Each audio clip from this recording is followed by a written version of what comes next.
When we started this band, I was needed was a laugh. Years gone by, I'd say we've kicked some ass.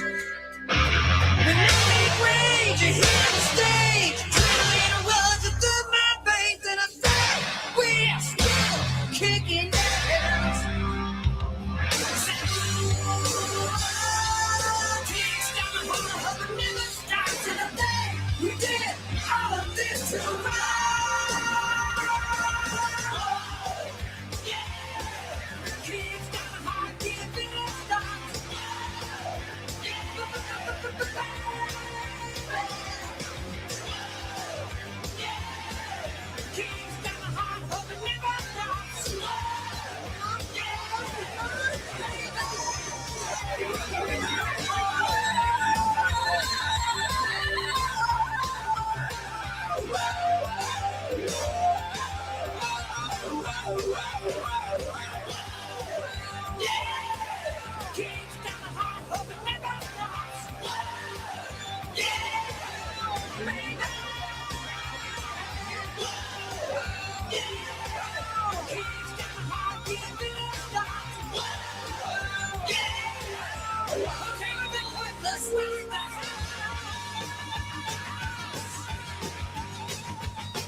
Kyle Busch was a generational talent who rose to become a two-time NASCAR Cup Series champion and one of the sport's greatest and fiercest drivers. Across 22 full-time seasons in NASCAR's top division, Busch won the 2015 and 2019 Cup Series titles and 63 races, 9th on the all-time series wins list. Kyle Busch has been legendary today.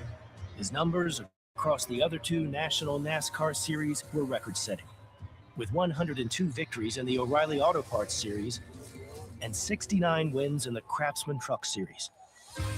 Busch was a proudly polarizing figure among fans, intensely popular with his adoring supporters, and booed loudly by his detractors. If you don't like that kind of racing, don't even watch. He entered the sport as a brash teenager with the nickname Shrub, as the younger brother to Hall of Famer Kurt Busch. But the moniker Rowdy, a nod to one of the main characters in Days of Thunder and to his aggressive style, is what stuck with him. A Las Vegas native, Kyle Busch followed many of the same steps that his brother did in accelerating up the racing ladder. Family go-karts on makeshift tracks and cul-de-sacs and parking lots. Then Legends cars at the Vegas Bull Ring, before a move to full-bodied late-model competition. For us young drivers, we're thrown into the biggest series in all of racing. Sooner or later, you're going to have to get thrown in, so why not be sooner than later? Busch drove for 3 Hall of Fame Cup team owners, getting his start in the series with Hendrick Motorsports as a heralded rookie in 2005. He joined Joe Gibbs Racing in 2008, establishing a long-running partnership that made him the face of Toyota's NASCAR endeavors. He spent the final stages of his career with Richard Childress, arriving in 2023 and taking the reins of the number 8 Chevrolet. Behind the wheel, Busch was an electric, daring performer with a fiery personality that thrilled fans and crushed competitors. His trademark winning celebration, a showman's bow, served as a tribute to his roots as a Las Vegas native, but also a flourish, like a magician appearing from the smoke of another triumphant burnout. Yeah, baby, that's the way I do it. Busch's sharp wit and competitive spirit sparked a deep emotional connection with race fans of every age, creating the proud and loyal Rowdy Nation. You love you some Rowdy, let me hear you go, boo! Busch's death from a severe illness was sudden, coming just 6 days after what turned out to be his final victory, a Truck Series race at Dover. Take whatever you can get, man. You never know when the last one's going to be, so cherish them all, trust me. He is survived by his parents and his wife Samantha and 2 children, 11-year-old son Brexton and 4-year-old daughter Lennox. In recent years, Busch's great mission was guiding Brexton's blossoming racing career, coaching his son in the family business at racetracks across America. Kyle Busch was unmatched in the record books and unrivaled on the track, one of the best to ever drive a stock car. He was 41 years old.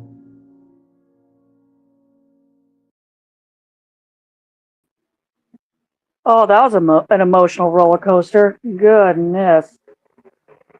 All right. I don't want to put it away just yet, but I'm going to minimize it. There we go. In this area, okay. Hola, ¿cómo está? Yeah, I just realized it went from like party to like really sad. It's like, oh shit. But yeah, as the title insinuates, yeah, things in the NASCAR world are bonkers right now. Again, not even 6 months after Greg Biffle. Which that death on its own was fucking crazy because, you know, fucking plane crash. Then you got Kyle Busch, who now the doctors have said that he essentially died from pneumonia that went septic, like quick septic. Can men stop trying to manly their way through things? Has it ever worked for them in history? Right.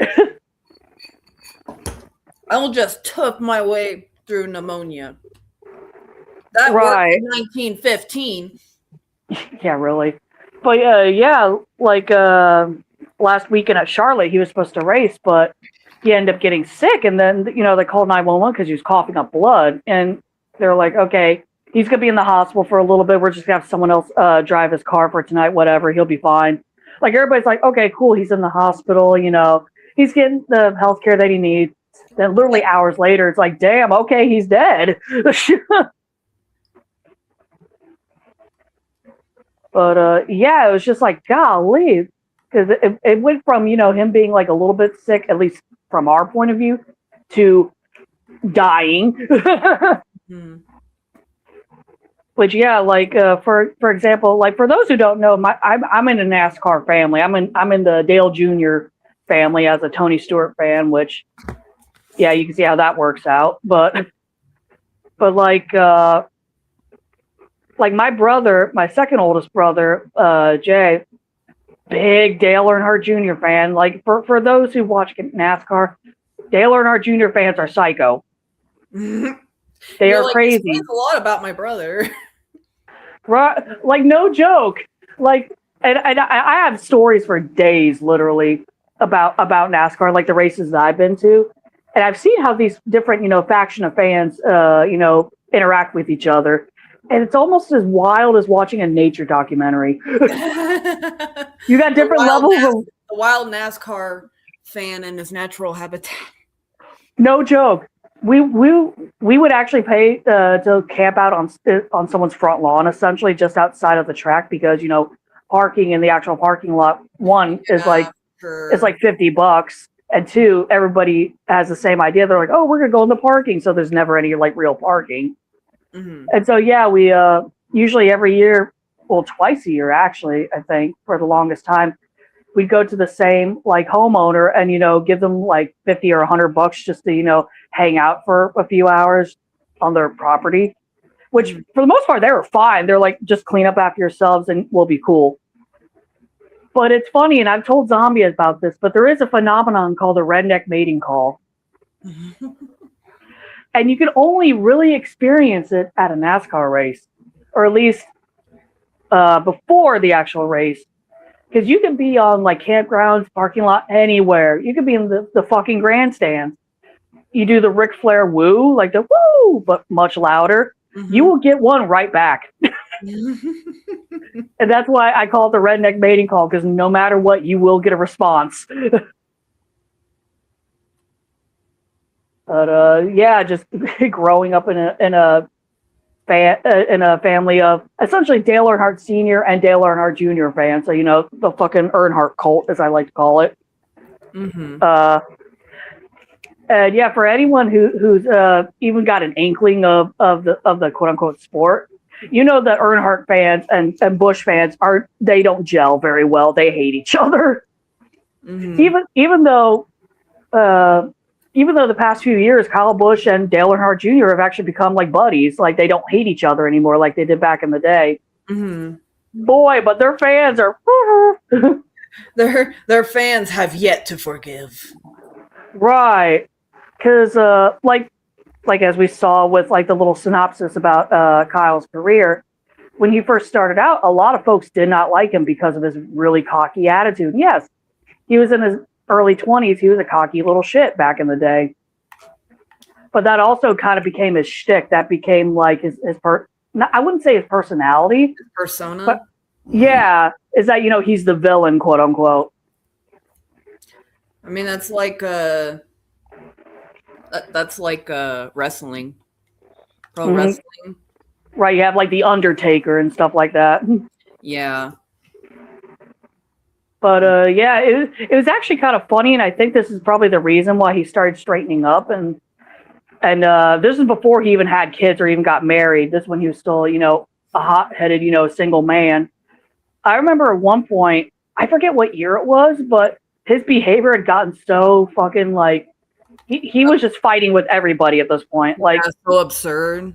Mm-hmm. That his main sponsor for the number 18 car back before he switched over to Richard Childress Racing and got in the number 8. When he was with Joe Gibbs and Joe Gibbs Racing, he drove the number 18, which their main sponsor was Mars Candy, a big sponsor. Mm-hmm. They own M&Ms. They own pretty much almost every single chocolate candy you could think of. Mm-hmm.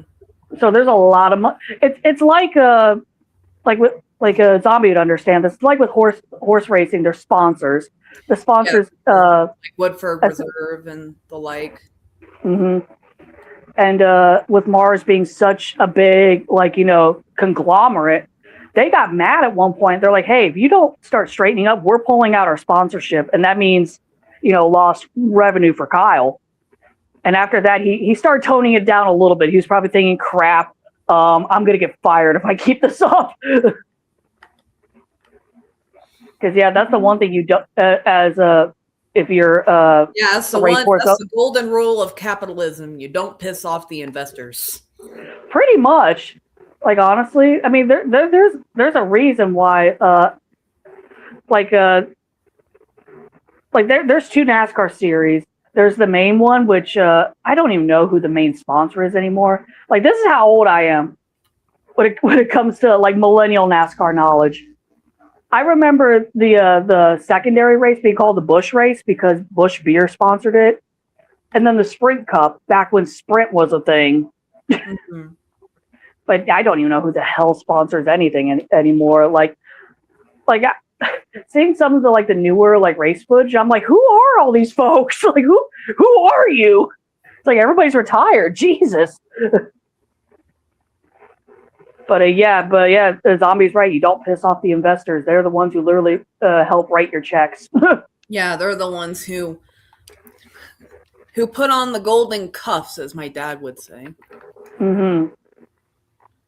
So you lose those sponsors. You could possibly lose essentially being able to race because there's other just being in the big Cup series doesn't mean that you're going to get good sponsors. Because I've seen what's a good example? I'm trying to think of the driver's name. I think it's Joe Nemechek. I don't even know if the fuck he's still racing anymore. But there'd be some races where he wouldn't be able to race because he didn't have adequate sponsorship because he didn't have the money, literally. Mm-hmm. And if you don't have the money for, to make sure your car is riding at peak performance, you're not going to be able to qualify, meaning, doing practice laps and getting your fastest lap kind of dictates where you start in the race. Considering how, pasted in... No, I didn't make you. Considering how, pasted in advertisement the NASCAR cars are... losing your sponsorship I feel like losing your sponsorship. My God. Sponsorship, yes. Losing your sponsorships is the death of your career. Exactly. It'd be like, and I'm just kind of throwing, I'm just throwing in an example. I don't know if this is 100% true. We're both wordsing today. Right. Words are hard, Uh-huh. But it's essentially let's say I'm just throwing racehorse names out here. They're in sponsorships just for the hell of it. Let's say American Pharoah was sponsored by Woodford Reserve. The big bourbon So distillery. it doesn't exactly work like that. Oh, okay. A better example would be Audible. Mm-hmm. Audible was the Kentucky Derby winner of his year, and he had hundreds of owners. Good Lord. Because you can buy up a share of a racehorse's ownership. Mm-hmm. For example, if I wanted to sort of quote unquote adopt American Pharoah, I would buy a share in his ownership. And depending on my share of his ownership, I have more say. Right. Than any of Audible's hundreds of owners. Or no, it wasn't 100. It was over 100. I know that much. But a lot of that's fucking how it owners works with racehorses. It's not necessarily a company that sponsors. The company sponsors the events, of course. Woodford Reserve sponsors the Kentucky Derby. But in terms of actual racehorses, it's owners who buy up shares of a racehorse's ownership, and depending on the size, of that share, they have more say. A good example would be, is it Godolphin? No. It maybe, I don't know. Gainesway. No, not Gainesway. Coolmore Farms is owned by the Prince of Dubai. And they have a lot of sway in the racehorse industry because they have a lot of investment into different racehorses. They own large portions of a racehorse. I imagine it's similar with NASCAR, where the bigger the investor, the more sway they have, the more power they have over the. Yeah, like Kyle Busch with Mars. Mars was his primary sponsor. He did have a couple of secondary ones. Yeah, like I think Monster Energy was one at one point, but yeah, his primary one was Mars. Yeah, tracks. I will say, I always found the engineering of the NASCAR cars very fascinating. Oh like, yeah, I'm not a NASCAR person, but like for the longest time, I thought they were literally just cars that ran in a circle. But then I learned about the actual engineering that goes into those race cars, and it's cool to like understand how sophisticated they are. Especially when you don't think of NASCAR as particularly sophisticated. I mean, when you're going left for about 3 hours at a time, I mean, yeah, I could say that as someone who's been involved in the sport, so yeah, I can make fun of my own. It's like, it didn't seem like particularly sophisticated, but a lot of sophistication goes into the engineering of those cars, primarily because of the stresses that are inflicted upon it when it races. These things go very, very fast, and they require specific types of technology to make sure that the drivers survive. And that the car is as light as possible, and that its wheels are up for the job.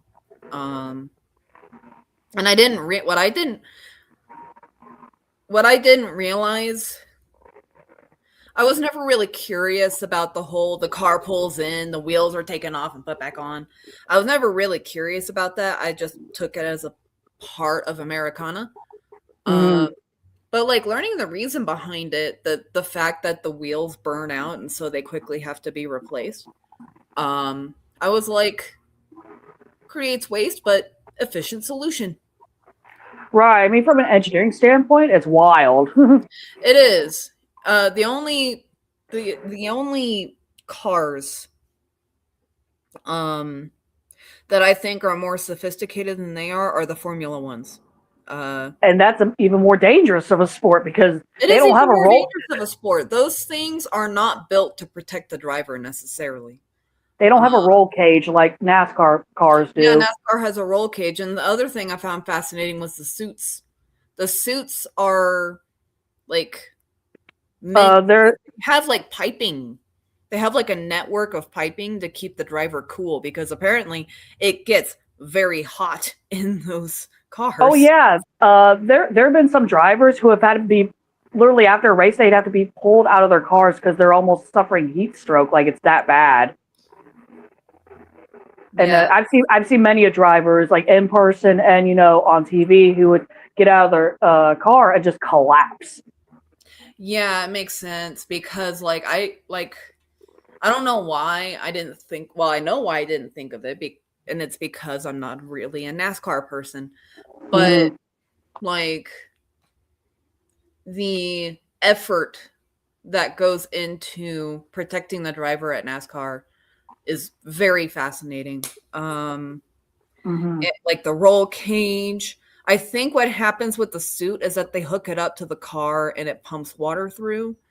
And they have like all kinds of safety measures just in case that thing derails.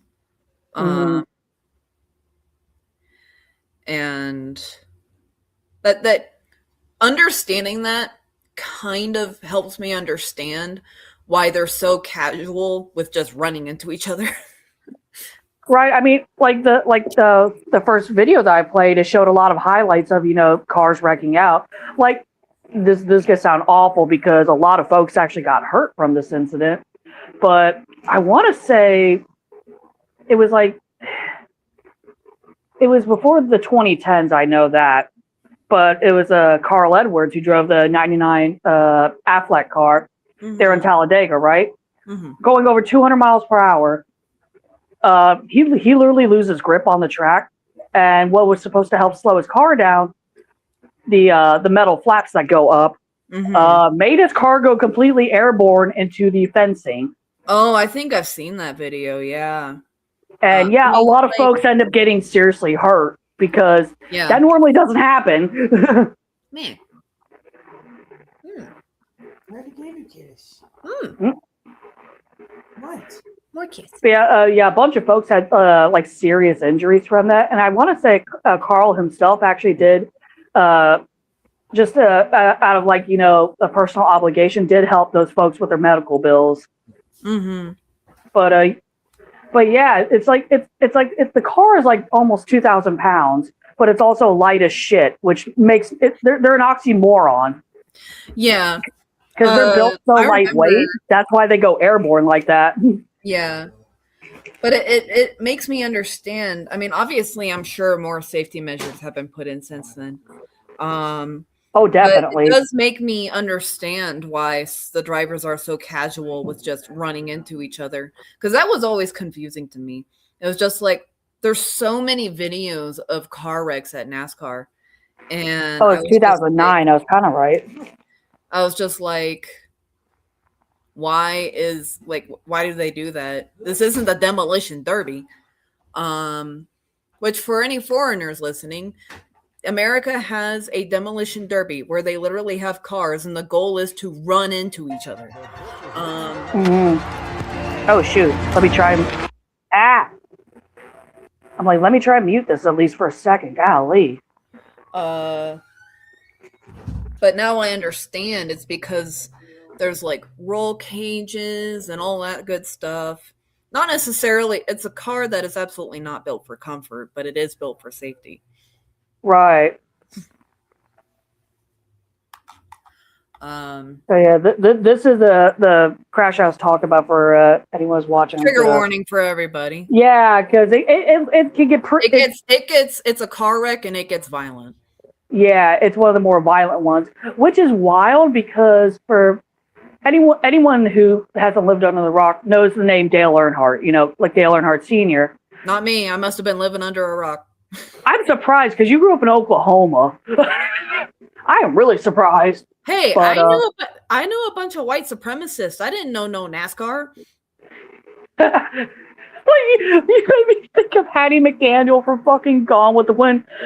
Miss Scarlet, I don't know nothing about no NASCAR. But yeah, that wreck with Dale Earnhardt Sr., the one that took his life in 2001. Wasn't even that bad of a wreck, like hindsight, but the safety features were not that great back in 2001.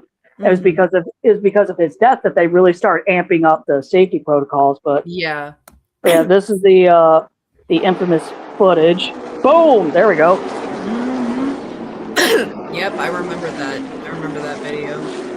I think I even remember when that happened. I watched it live. I was like, holy shit! Because it was like on the front pages and everything. Oh, there he goes. Yeah, and there he goes flying. Spun out. Boom. They got nailed by another car, then went right into the crowd. Yep. See, that's the wild thing is that they're built so lightweight, but they're not lightweight at the same time.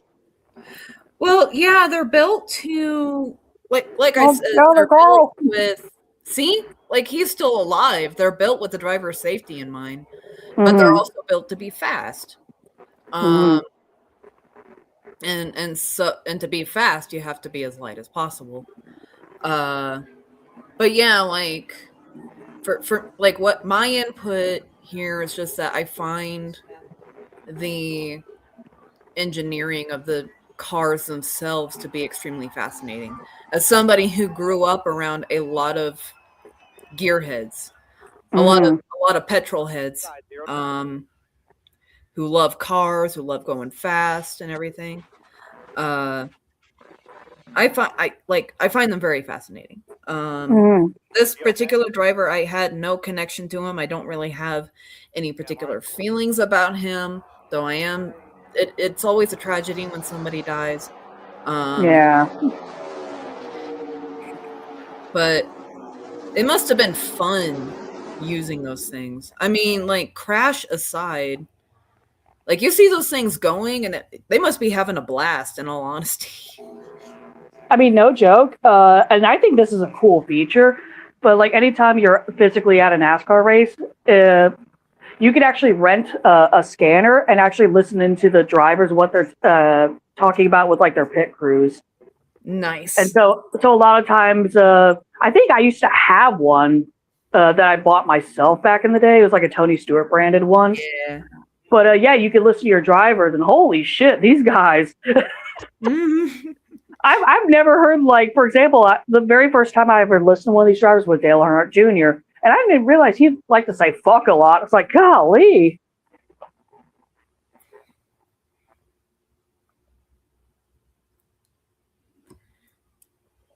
No, Sir Fucks a lot would be my cat. Otherwise known as Jacinto.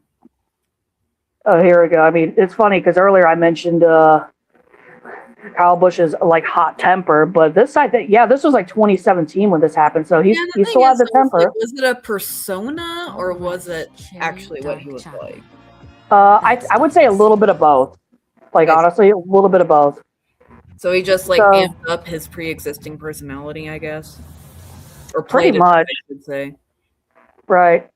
If I remember this correctly, something happened, and I think Joey Logano, I don't want to say wrecked him out, but made it so they needed to repair the car, so they would lose laps essentially, so get further behind. And so Busch decides he's going to go confront Joey, and there we go, boom. And that was also a constant, all of them just fighting.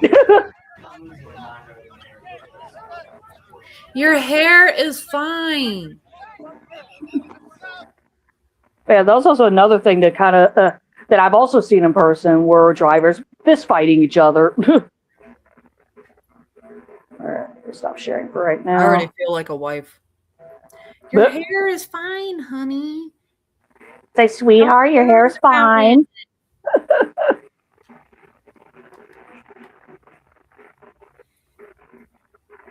But yeah, it's like the way those cars are built, like outside of the roll cage, it's literally meant to like tear apart. Yeah, it's meant to tear. It's sort of like brake collars. They're fragile to protect. Again, they're fragile to protect the driver. With a brake collar, if my cat gets like caught on something, if her collar gets caught on something, she can snap. She can break free because it snaps. Right. But yeah, ever since, especially since Dale Earnhardt Sr.'s death, they definitely bumped up the safety features in the cars to the point where now that the seat that they actually sit in is essentially a giant booster seat, like for kids. It is. That's why I said it's like the interior is built for safety, not necessarily for comfort. Right. It's like you're going to be strapped in and hot as hell, but at least you'll survive, in theory. Yeah, in theory. And at least their fuel is not invisible, like in Formula One cars. Right. Formula One cars, I forget what they use. I mean, I want to say it's either hydrogen or nitrogen, one of those two. Mm-hmm. It burns almost invisibly, and during the day you cannot see it at all. Which is very terrifying. I have seen wrecks of these things, and like there is the flame is completely invisible, and folks will run up and catch on fire. because they don't realize until it's too late that holy shit, everything's on fire. Yeah. At least with the NASCARs, you can see said fire. Right, like the clip that I just showed with Carl Edwards, you can see the engine on fucking fire. Yeah, they run on good old gasoline. Mm-hmm. Oh yeah, I remember the smell very well. I remember the smell too. I hate the fucking smell. Weirdly enough, I actually like it. It's probably nostalgic for you. You're just like, my childhood. Right. I mean, going to NASCAR races also made me partially deaf because at some point, I'm pretty sure my tism would kick in and be like, okay, I don't want to listen to, Tony Stewart anymore. The headphones are killing me. I'm going to, blow out my eardrums. Because it gets loud as fuck there. I mean, I don't have deafness, but I do have APD, which garblifies everybody's speech. And chances are there is research about this. Chances are the copious amounts of severe ear infections that I had as a child may have caused that, because if you have that many severe ear infections in early development, it can interfere with the development of your hearing. Not necessarily make you deaf, but can cause problems with how your brain receives auditory information. Right. And for me, I think that's what caused my very severe APD. Christine can confirm some of the stuff I hear is completely unhinged. It's almost like playing a game of telephone, but there's only two people involved, or maybe three. Like if me and Kay are having a conversation, Kay could say something, then you hear it, then you repeat it as what you heard, and then both me and Kay are like, "What?" Yeah, I mean, it's like depending on how close I am to the person, I will have various reactions. First reaction is like if I'm not even on first base with somebody, I will smile and nod. It's just like smile and wave. And Smile away, boy. like I can understand their tone, even if what they said sounds completely unhinged to me. And so I will be very sincere, or I will like smile, even though I don't understand what they're saying. And I have like backup words. I have backup phrases that I default to if somebody is talking to me and I don't understand them. I'll just be like, "Oh, I'm sorry," or "That's cool." If I'm close with somebody, I just repeat what I heard. It's like no matter how unhinged it is. Yeah, no matter how unhinged it is, I'll just repeat what I heard from them. It's just like, "The man humped a rig-a-runky?" Like, I mean, no joke. And I remember fucking, comedian Jeff Foxworthy talking about this because, he's the guy who made the, you might be a redneck line famous. He would talk about how hard it always was to understand NASCAR drivers, especially when they were giving interviews. Because some of these folks, they're from the deep South, and you're like, dude, what? I can't do accents. And like some foreigners will get offended by me not understanding them because of their accent. And I'm like, no, I don't even understand most American accents. Like my grandpa Raines. There's lots of Raineses out there. Yeah, more than half of them apparently live in Oklahoma, Texas, apparently Kansas too. But my grandpa, every single time I talk to him, what I would have to do is put the phone on speaker, hold it up to my mother, his daughter, and she would interpret what he was saying to me. Because I could not understand him worth a damn. And my grandpa was from Oklahoma, where I'm from. So you'd think I'd understand that accent. You think wrong. And the more extreme the accent, the less I understand it. Like, especially the South. Oh my God, Kay. We can No. hear you. Kay's like, I don't give a shit. But I love I mean, you. God, that in a way that reminds me of the very first race I'd ever been to, and my brother Jay was showing me, how the scanners work. He's like, "Here, we're gonna listen to Dale Jr." I'm like, "All right." I'm listening to Dale Jr. I'm like, I don't know what the fuck this man is saying, because holy shit, for someone who's from Kannapolis, North Carolina, he's from the fucking boonies. Because just like you can't understand what a damn word this man says when he's talking really fucking A fast. really Like, good good Lord. example for me would be Bitch McConnell. Oh my God, the fucking I didn't want to call him a dinosaur. And I'm just like, I don't understand a word you're saying, but I guarantee I will probably hate them. Well, yeah, I mean, pretty much everybody hates him at this point. It's just like go fucking retire. You have plenty of money to sit and do nothing for the rest of your life, which would probably be like 2 years at this point. He's the reason I feel like Congress needs term limits. Term limits, yes. Same with the Supreme Court. We're also here because of how the Supreme Court works. Once you're in the Supreme Court, you are in the Supreme Court for life. Clarence Thomas is a great example of that. Yep. Like, yeah.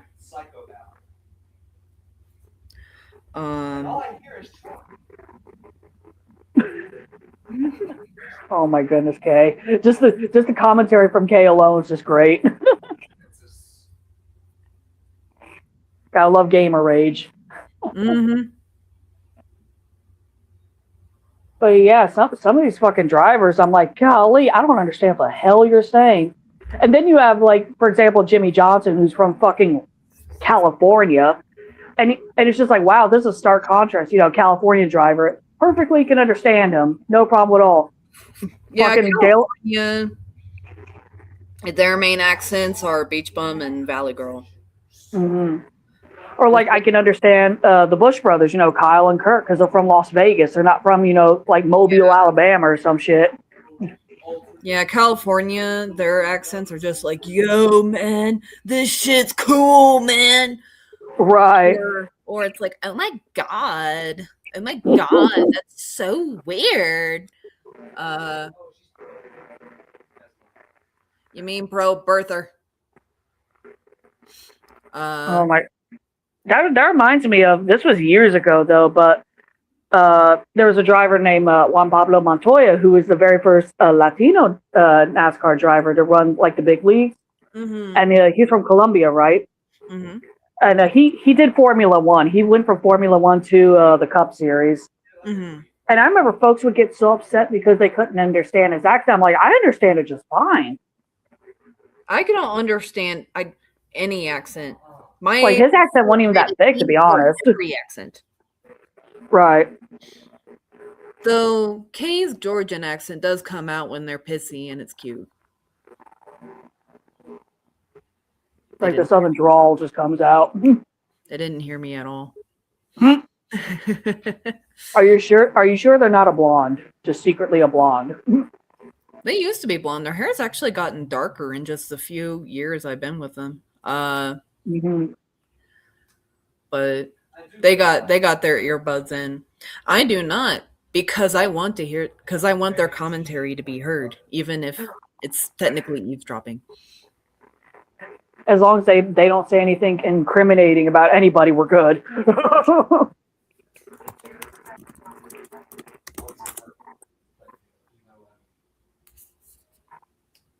Like an accent type rebel. Nightshade. That's the shade that I'm thinking of. Belladonna. That's what it looks like. I was going to say, tomatoes are part of the nightshade family. So are potatoes as well. The color you're talking about is belladonna specifically. Ah.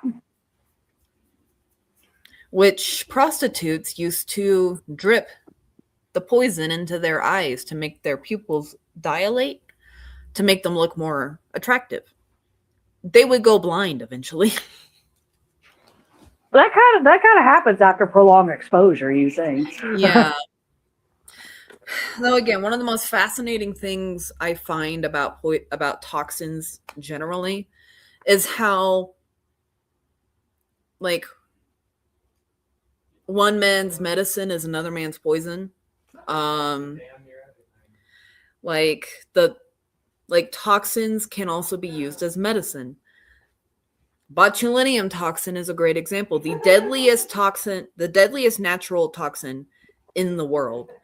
And it's used as medicine to help with muscle spasms. And like very specifically, like problems with the eye, like muscle control of the eye. They'll inject, like Botox came from injections to paralyze muscles for things like tics, Tourette's, the eye condition that I'm thinking of and I can't remember the name of. But they would inject the toxin into these muscles to paralyze them so these folks could function. They turned the deadliest toxin on the planet into medicine, which I think is awesome. Right. I mean, it's like the same thing with the copperhead venom, because that's been used in research to help fight breast cancer. It's like, even though it's not inherently deadly, it's still a toxin. Yeah, it's still a toxin. And then you have ones like box jellyfish. Box jellyfish are being studied for pain relief, if I recall. There was also cone snail venom. Cone snail venom was being explored as a non-addictive alternative to opioids. I don't know if that ever bore fruit, but like the idea itself is neat, especially as somebody who was a chronic pain sufferer.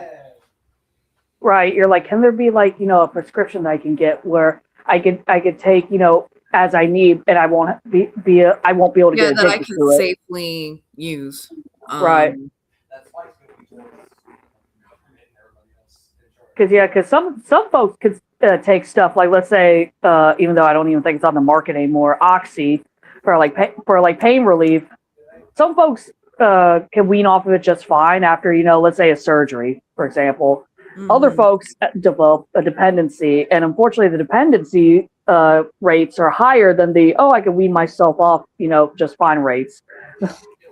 Yeah, when I got my wisdom teeth removed, the doc gave me a 12 count of opioids.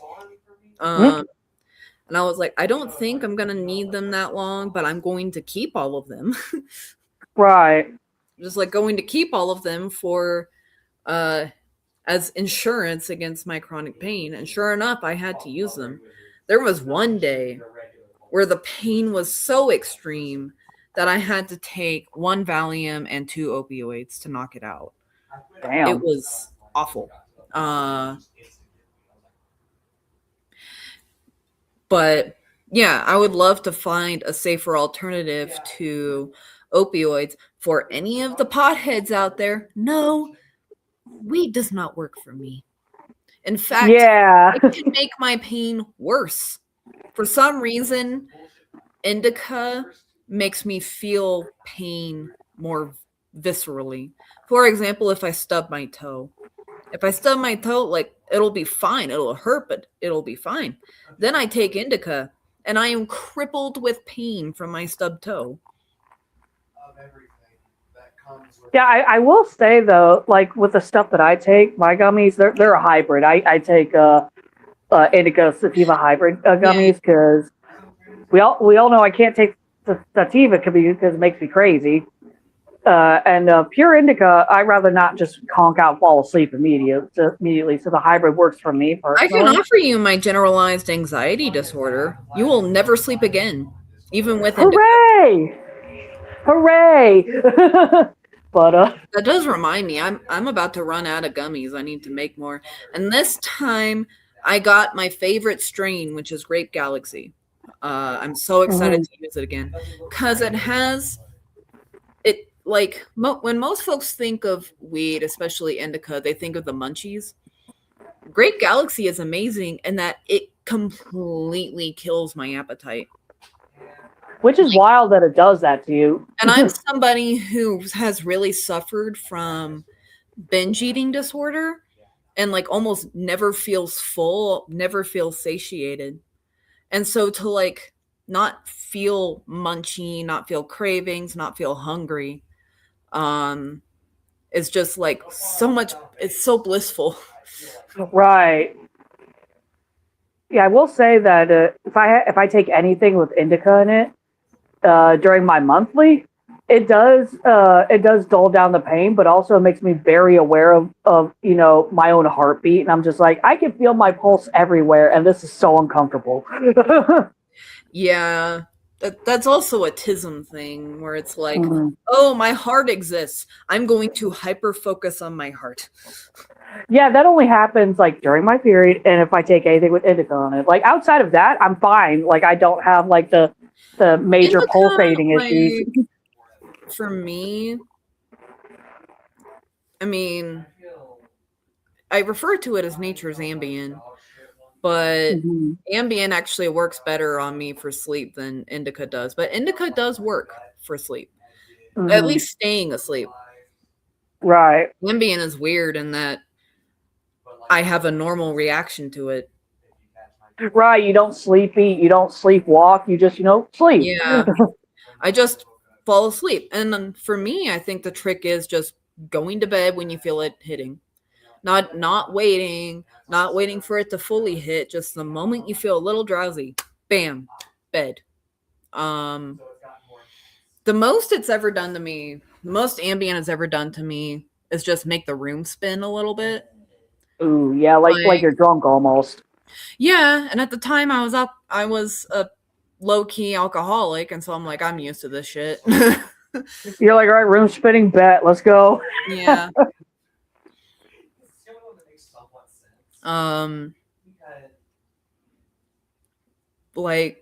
Yeah.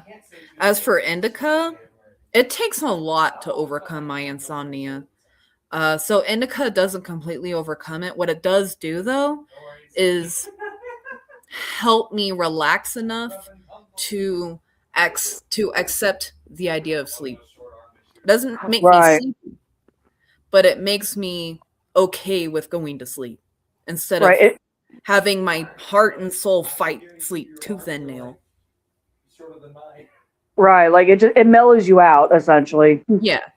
I have to go to the bathroom, so I'll be right back. Enjoy Kay's commentary while I am gone. I actually have to use the bathroom too, so it's going to be really funny in a second. Hey, did you see my message? No, I did not. Your boobs are live. What?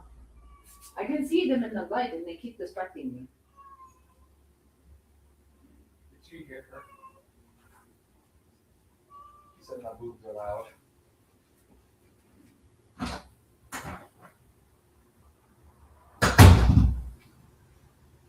Which, they're getting bouncier. I can't tell if that's because I've been voraciously fucking hungry, or if it's the estrogen doing its work. I didn't think, that's another thing. They've been tingly. Ryan said they were supposed to hurt once the actual puberty ends.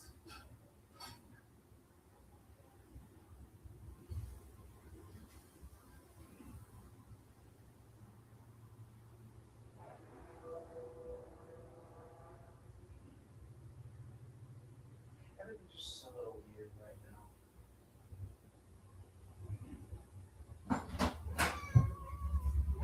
Joey. I hear her. The cat's screaming. Joey, don't you start. She got 5 minutes and she already screaming. Uh-huh.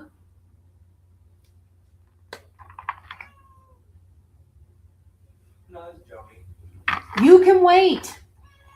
I believe that you will be able to survive. I come back and the first thing here, meow. Yep. Because of course Joey has to have her 2 cents. Time. Oh my god, that actually reminded me. I remember years back, fucking Toyota had this fucking contest for NASCAR fans. They're like, hey, help us design, decal for some of our cars. And Kyle Busch's car was one of them. And the commercial would show. Actually, I'm gonna find it. But better yet, because it's funny as hell. Maybe we can do some Let's Play and listen to my probably unhinged commentary of Right. Because y'all, Christine wasn't wrong in her post. Right, the fucking special ops you got there, the fucking Black Ops. Mm-hmm. The fucking Black Ops Pokemon. Black Ops / Avengers. Right. What? Oh my goodness. Get you with the grabby. Go and grab you with the grabby. Go and get you. Go and get you. I'm trying to pull this up I got now. your booty with the grabby. Oh, she's might offended. Yeah, booty. So bad. There's one that's so broken, she has an aim-hack gun. All right, so the commercial will explain it, essentially what I was trying to say, but it's funny as shit. I remember entering this fucking contest too, hoping I would be able to design Tony Stewart's car, but honestly I didn't get far. Oh, We wanted to do something for our fans. I want Kyle Busch in a pink car and a pink suit. And now, I, we are sponsors.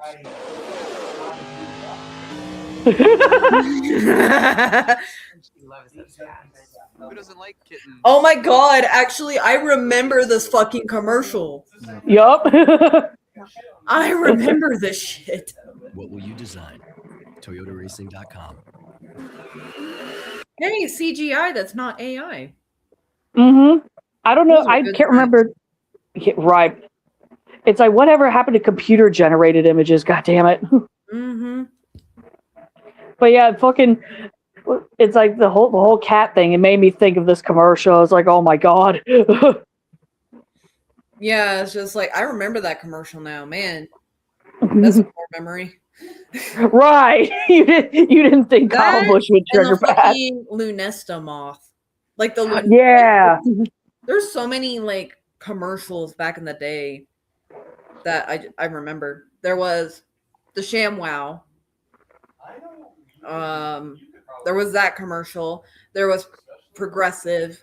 Billy Mays with OxyClean. God damn. OxyClean. Yes.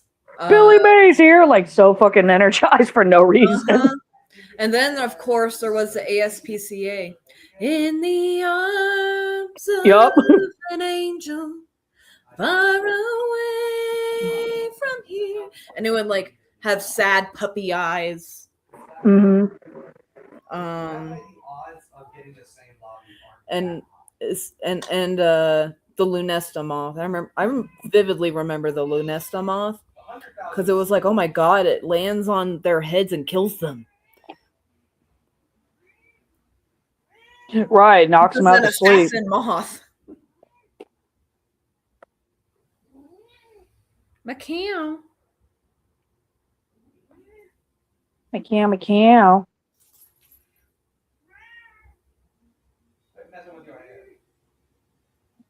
Oh, time to feed a kitty.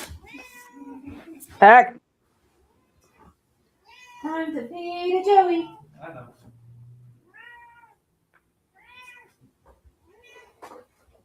Joey, you almost took all of that out.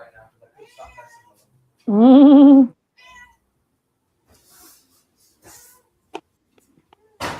I've been doing my best. Look at my ponytail. Like, if I let it down. Ow.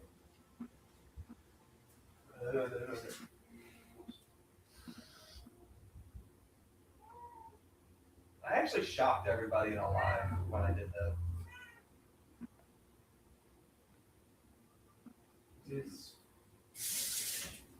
Yeah, the bangs are annoying. That's why I use root clips now whenever I take a shower. And I've actually started going like, I already go 2 days without showering, right? So I've been trying to like on the off days just take water showers. And it actually has been helping. Just this is fresh off a wash or conditioning. I don't have styling products. You need styling products. Yes, you do.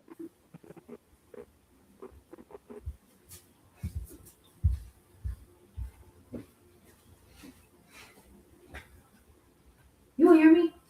I heard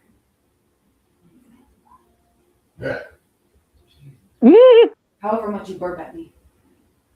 Come on.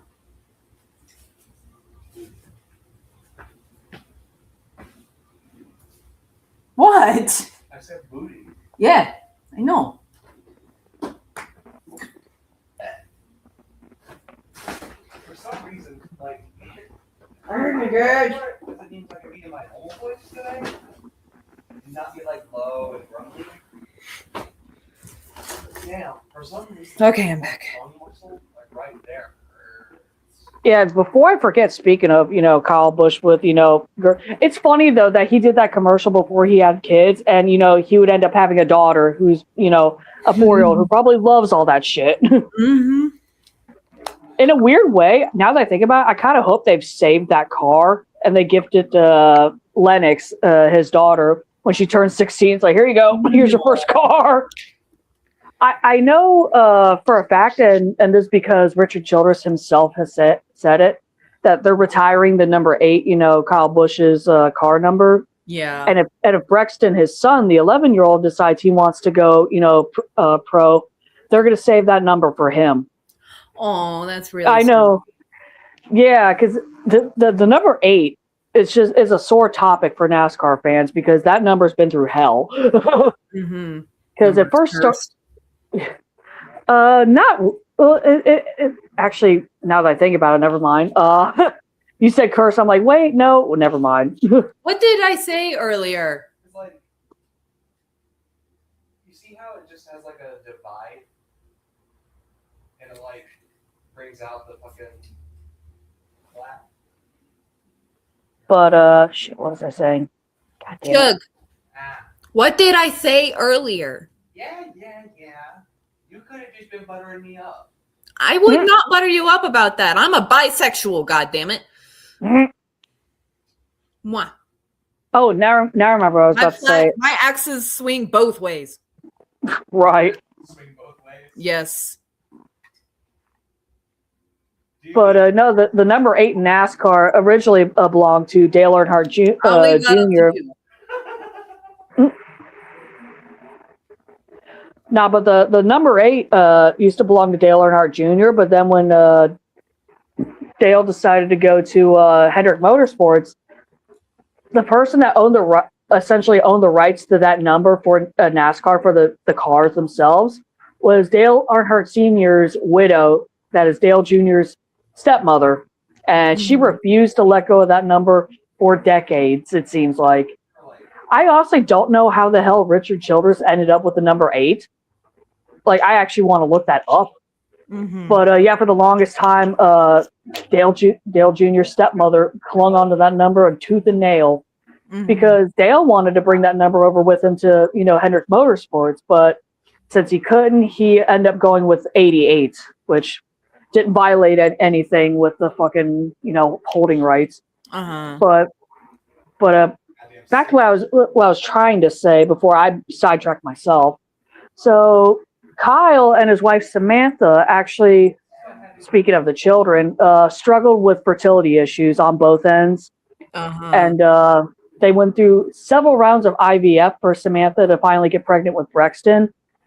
And years later, when they tried IVF again, they were having more troubles trying to conceive, and so they had Lennox through a surrogate. Oh, really?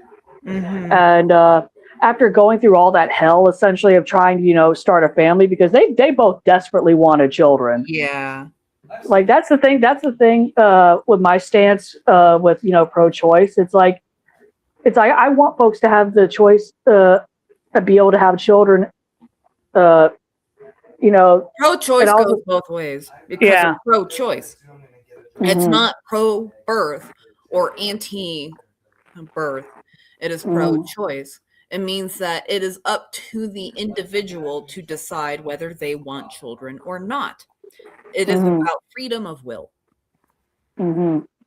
But after going through all the struggles with IVF and everything, they actually started their own IVF charity foundation to help folks get pregnant. And I forget what year they started it, but as of this year, 111 babies were able to be born through IVF with funds from this charity, because IVF, we all know, is hella expensive. Yeah. The Bush's charity, Bundle of Joy, which I'm actually going to put the link in the chat and I'm going to pin it, is they help reduce the cost. So let's say I'm not sure how expensive IVF treatments are. I know they're butt fucking expensive. So I want to say that they may be in the tens of thousands. Yeah, like I was going to throw 20 grand out as a number just for the sake of argument. Like, let's say one round of IVF is 20 grand, right? The Bundle of Joy Foundation would come in and take most of that and absorb it and be like, okay, you only have to pay maybe 5 grand now. Mm-hmm. Which, in considering, like, if you are going down the IVF route and you're fully expecting to pay out of the ass, 5 grand is definitely better than 20. But they're also accepting donations because it's a charity, it's a nonprofit. So if anyone in the chat wants to consider donating to the foundation, the link is in the live chat, and I'll pin it as well. Because like, for anyone who's an actual Kyle Busch fan, I respected the guy. I wasn't exactly a fan, but I respect him as a person. But any fans out there that are listening that want to be able to do something good in his name, donate to that charity. Yeah, donate to his charity. Spread the word. Exactly. Like, if your loved ones are having trouble conceiving and you need IVF, hit up the charity. They might be able to help you.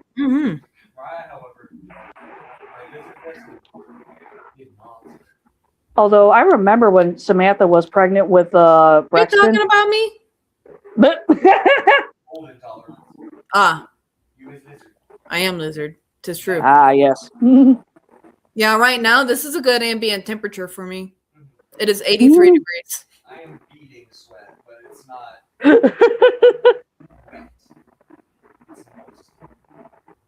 You're like, I'm moist like a frog right now. Right. I hate that word.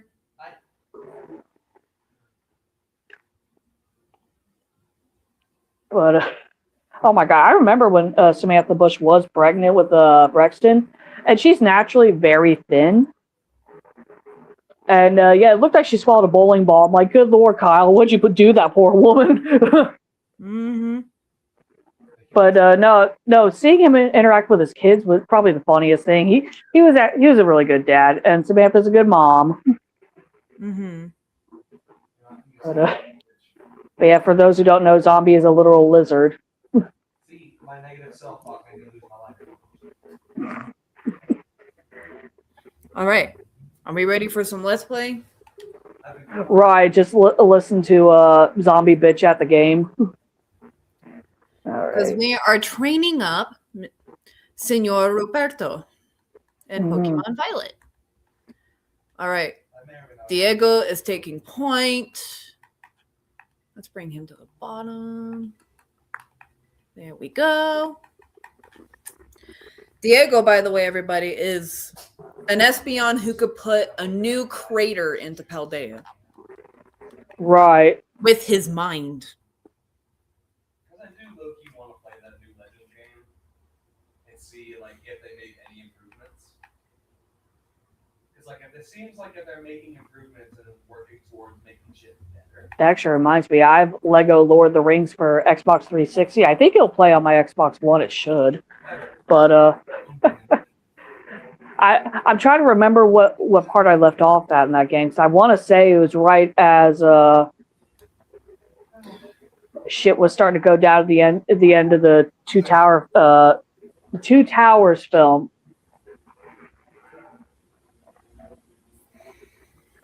Cause, oh my god, I just thought of something terrible. It's like, just imagine getting like ridiculously baked and watching all the, the Hobbit and the Lord of the Rings films extended editions. Just imagine doing that baked. I did that drunk multiple times. Tomato. No, I'm kidding. Stop putting your fucking dog in this fucking tournament. You keep getting that thing killed. Retire him. Golly, Kay. God damn. Fuck ass squirrel. That's me every time I go to work. It's like, because I go through a wooded area of the base to get to where I work, and yeah, there's a bunch of fucking squirrels. They're also deer occasionally, which I think is pretty cool. There's a squirrel that lives in my backyard that's like the size of a small cat, I swear. It's like the size of Joe.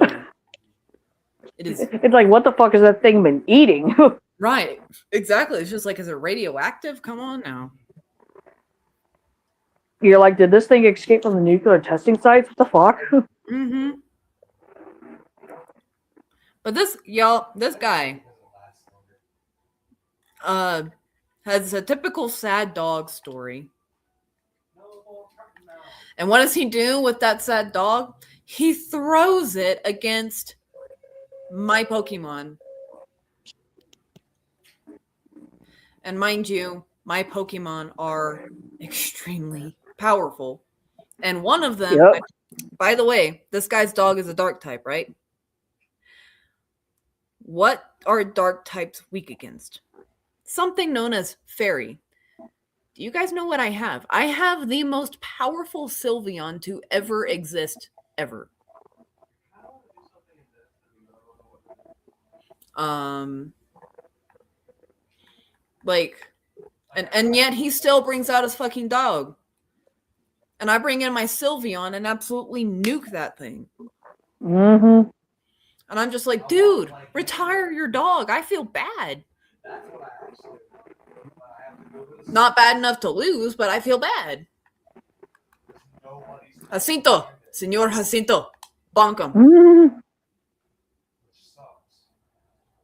Bugs Bunny him. Right, doink. Uh-huh.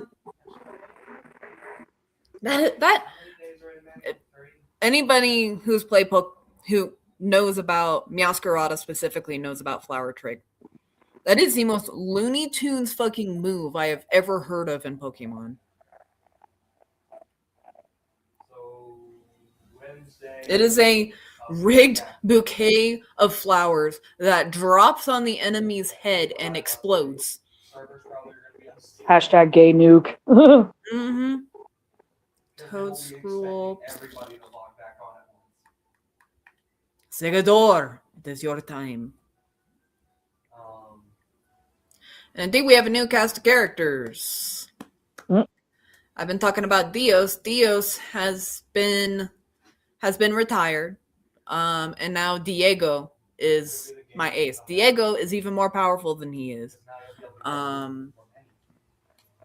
Is like God tier Espeon. Which, even though I have like my dream Espeon, which Diego has perfect stats all around. Every single one of his stats is listed as best. Even though I have like the Espeon I have always wanted, I still catch the babies if I see them. Right. Yeah, like we were on a call last night, and one of those babies was so little.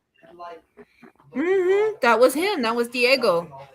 Aww. The thing that's incredible is that Diego, Miguel, and Jupiter, my Espeon, Sylveon, and Vaporeon, all have perfect stats, all have the same mother.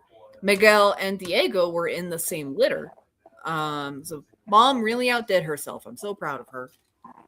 Mm-hmm. Bonk it. Bonk the bitch. They still haven't revealed everything. Literally, it's the coochie Pokemon. You know what I'm talking about. It's Cloyster, isn't it? Cloyster, yep, it's Cloyster. Oh my goodness. And Pokemon's supposed to be for kids. And then you got shit Why like do you send out Cloyster. your dog against me when you know I have a fucking Sylveon? Bruh. Am I wrong? He needs to retire his dog. Woof. Oh, it lowered my attack. It lowered my special attacker's attack.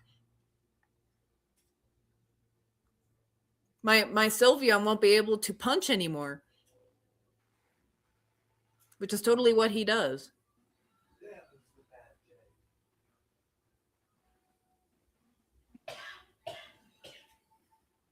Don't die.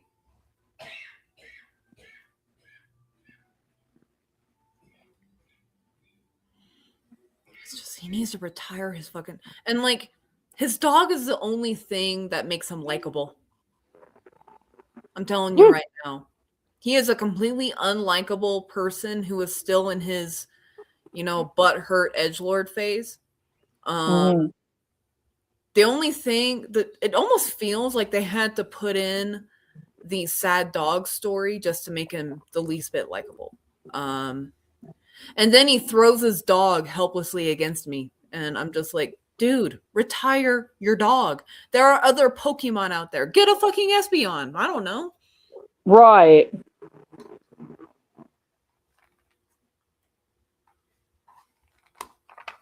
Bro, I hate to tell you, but your dog didn't even last one hit. You're like, bro, why did you why did you put your dog out there? You knew I was gonna old yeller it. Yeah, it's just like there's another kid in here who I get really annoyed by. She's really into EVs, or VVs as they're called in the game, evolutions. Mm-hmm. These are very clearly her pets. Right. And she throws them against my Pokemon, who are sort of working pets, as you could say. They're kind of like, you know, police and military dogs. Not necessarily. They're more like a shepherd's border collie. It's the family pet, but also it's a working dog. Gotcha. Like it lays at your feet around the fire, but it also herds your sheep. That's kind of my Pokemon. They're my friends, they're my pets, but they're also my working animals, and my fighters. Mm-hmm. This kid does not. This kid, these are her pets, and she puts them in this fucking tournament to get her ass fucking beat to shit. Right. And I'm and she's another one that I'm just like, keep your pets out of this. They don't belong here. They belong in your lap, and that's fine. You know what? It's perfectly fine to just have Pokemon strictly as pets. I mean, hell, I probably would. If you're going to have them as strictly pets, you cannot put them in an actual fight. Right.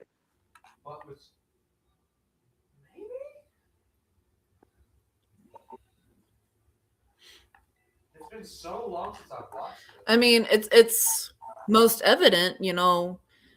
Every single one of her Pokemon is an evolution. She's got a Umbreon, a Jolteon, a Leafeon, a Vaporeon, and her ace is a Sylveon. I have an Espeon, Vaporeon, and a Sylveon, and her Sylveon doesn't even hold the candle to mine because I've been training mine. Mm-hmm. Switch to Segador.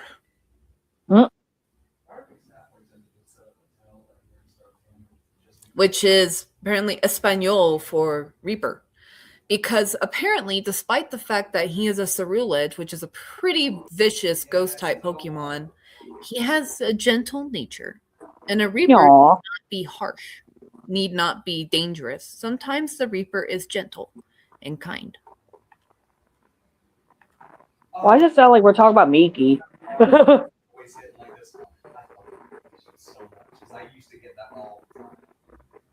Oh God, speaking of Miki, well, speaking of spirits in general, so how is waking up to that fucking, La Llorona voice in your fucking house? Yeah, this morning I woke up and I was hearing a woman crying in the house. Like, I was hearing her crying, and like at first I thought it was from outside, but then I realized no, it's coming from the living room. I mean, that was And then I went out and I asked Kay if she heard the woman crying. And Kay was like, no. And I was like, well then. You're like, well, and when you told me this morning, I was just like, wait a minute, La Llorona? And you're like, seriously? No, you're not really, you don't even have a pool near you, so I don't see why La Llorona would hang out near where you live, because, yeah, there's a lot of desert. Even the closest river we have is miles away. Right. Yeah, I don't think La Llorona would target one person that far away from the water. Yeah. Which I love the gaslighting fucking logic behind it's like trying to figure out if she's near you or not. It's like if you hear her crying right next to you, that means she's far away. But if you hear her crying from a distance, she's actually very close. It's just like, that is such gaslighting. What the fuck? Fish. We know what to do with fish. Mm. We bonk them. Or actually, why do we grow hair all over our bodies anyways? It don't make no sense. Because we're the descendants of apes. That's why we still grow hair. But we're just like almost bald apes. That's why we don't have as much hair as like a gorilla. I've always wondered about that. Like, we're hairless except for our heads, and our heads have very long hair, which is like completely unlike any other great ape. Right. And it's just like, why is that? And scientists can't explain it either. Yeah, it's a weird evolutionary, thing. Gengar. Gengar. I think Jacinto can take it. He has some moves. Yeah, we still technically grow hair everywhere just to keep ourselves, temperature regulated. Ooh, I have options, y'all. Nope. What should I actually? I'm going to use a more effective option. Primeval power, spill forth. Mm. Lady, chill. Right. This is a Wendy's. Hello. Right. It's like, hi, welcome to Chili's. Mm-hmm. There's a lot of that in this game. It's just like, ma'am, this is a Wendy's. Mm-hmm. Hacha! Good boy, Jacinto. Oh God, I remember when I worked at Burger King. I would always have customers coming through at Burger King asking for Big Macs, and I'd be like, sir or ma'am, this is a Burger King, not a McDonald's, or this is a Burger King, not a Chick-fil-A. It's like, that shit was so annoying. Lainey, we got a whole chapter of your defeats in the history books now. Mm-hmm. The winner is Champion Angelica. Angelica is my character, by the way. I imagine that her short name is Angie. Yes.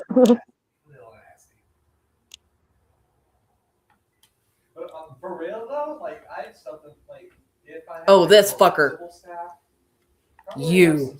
some high boots. Oh God, speaking of animal evolution, me and one of my coworkers, I talk about this one all the time because he makes me mad. freshly 19.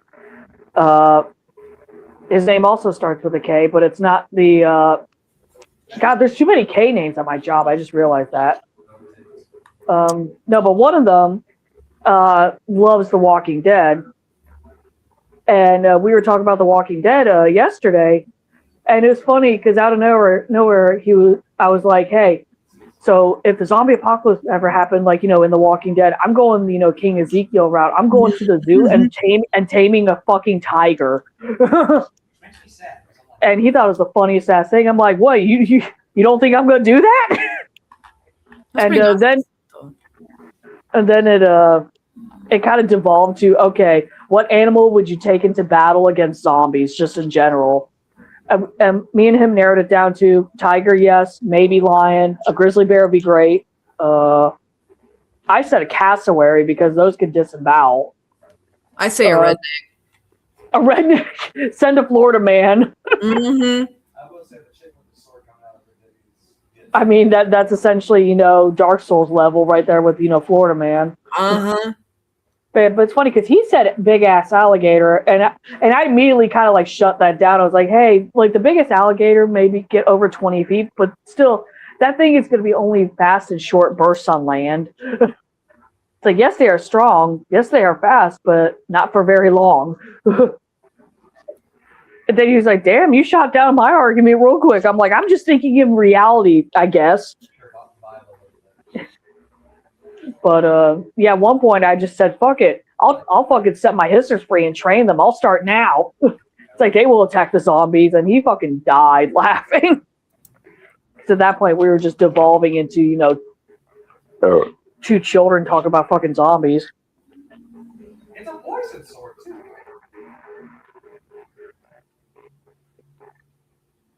My Espeon is rated E for every type. Yes. Like, he's not a pure psychic. Yes, he's a pure psychic in terms of his type, and he has psychic. But he also has Shadow Ball. He also has Dazzling Gleam. My guy is a Switchblade. He's a Swiss Army knife. The Swiss Army knife, Mon. Mm-hmm. Well, Miguel is similar. Miguel is just his Sylveon counterpart, who is has more constitution than him because Fairy is immune to dragon and resistant to dark and ghost.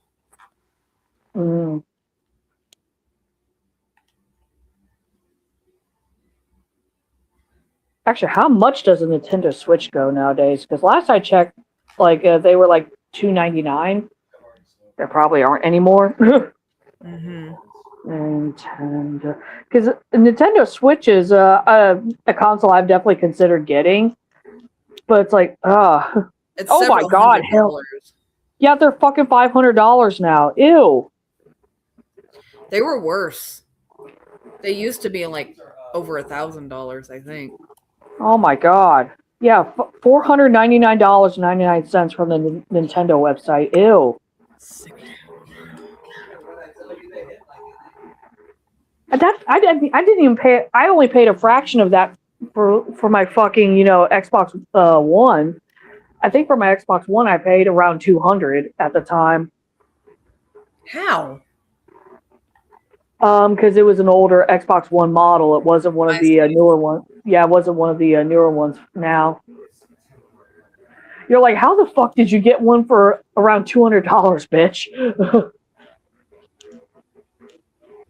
Yeah, that's usually my motive. It's like anything game-wise, I wait till it's marked down like hell and also way out of, fucking fashion. Because like even video games, like at the cheapest are like $70, $80. It's like, what in the hell? They're gonna the gaming industry is gonna end up killing itself with how inaccessible they are making their consoles and games. I mean, they may think they're gonna be able to rely on the wealthy to support them, but that's not true. it's like the folks like, let's say like the big league Let's players who will play these games and get paid for it, right? Get paid like hundreds of thousands of dollars to play these games. That it's like obviously they're the only ones making money, and yes, the game companies are making money, but they wouldn't be making as much money as they could if they actually were able to sell their products to folks like us. It's like, let's say Markiplier's playing fucking, Five Nights at Freddy's. I want to be able to afford that game. Oh no, it's like $100. Yeah. I guess that's. But the thing is, they think that they can rely on the rich and wealthy to support them, but the actual revenue comes from the players. It comes from, folks like us. Yeah. And they're making it inaccessible to folks like us. They did this back in the 80s, I want to say, and it nearly caused the gaming industry to implode. Nintendo, very ironically, was the one that saved it with Pac-Man.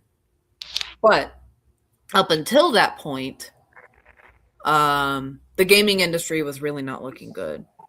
Mm-hmm. And now it's starting to look that way again. Then, like with Nintendo, it's like either you die a hero or you live long enough to become a villain. Exactly. That's basically what's happened to Nintendo. Mm-hmm. Actually, let's see how much the other big hair consoles cost. Let's see what a PS5 costs now, because I remember their low price was $500. No, their low price was like $1,500. I thought. PS5 video game console. These two trainers will be facing off to finally determine who's the strongest in the academy. I will be facing my school director. I actually like him. I like his squad. The thing is, he has a lot of variety in his squad, and he's smart about how he uses them. Oh, even more gross. The PlayStation 5 just basic bundle is $900. Told you. Golly, that is stupid. All right, let's try the Xbox. Xbox Series X is the latest one. How much? Jacinto, I need you. Okay, these are actually not too bad. If you want a terabyte Microsoft Series X, it's under $600, and if you want like a basic Xbox Series X, it's like $400. That's actually not. It's still not great, but it's not as bad as I thought it was going to be. I don't have to be careful with my words. Like again, I wait until shit is so out of style before I buy it. That's why I wait until I got Resident Evil Village until it's $20. Good boy, Jacinto.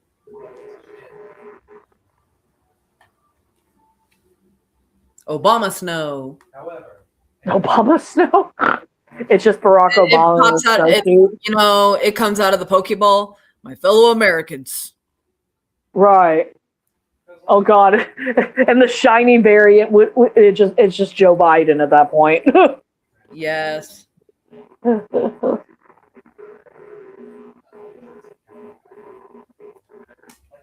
Like Joe Biden when he was more lucid, at least.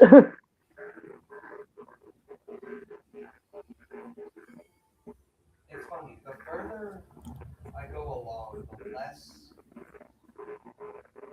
I'm just watching Mary, truck around in the aquarium, and it made me think of last night with that fuck ass, like weird leaf-looking fucking snail that you caught.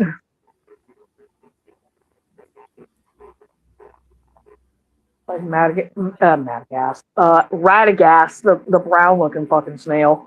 Oh God! So I guess spoiler warning for Pokemon Violet. We have to release these like things of ruin that turn out to be Pokemon. One of them is this freaky ass snail, this like plant snail that has tendrils and everything. Both, like, Christine was there when I fought this thing, and both of us immediately went, "What the fuck is that thing?" Right. I'd never seen. Well, haven't either. Apparently, we both have never seen this thing in our lives. We're like, what? We were just like, "What the fuck is that?" Right. It's like Radagast the Brown turned into a fucking snail. Right. Do you remember the name of that Pokemon? I'm gonna look up a photo of it. I'm gonna curse everybody in chat with it. It's the Tablets of Ruin Pokemon. I remember that much. Tablet. Pokemon. Okay. Poltergeist. Okay. I still can't quite tell what I am because I still. I think I found it. Can I fucking copy and paste this? Hello? Alright, I guess I'm fucking A long time ago, I typing or not. Jesus Christ, what is going on with my computer? Among Us. The Among Us fungus. Right. nightmare The that most sus of mushrooms. something close to me, something feminine, was just taken.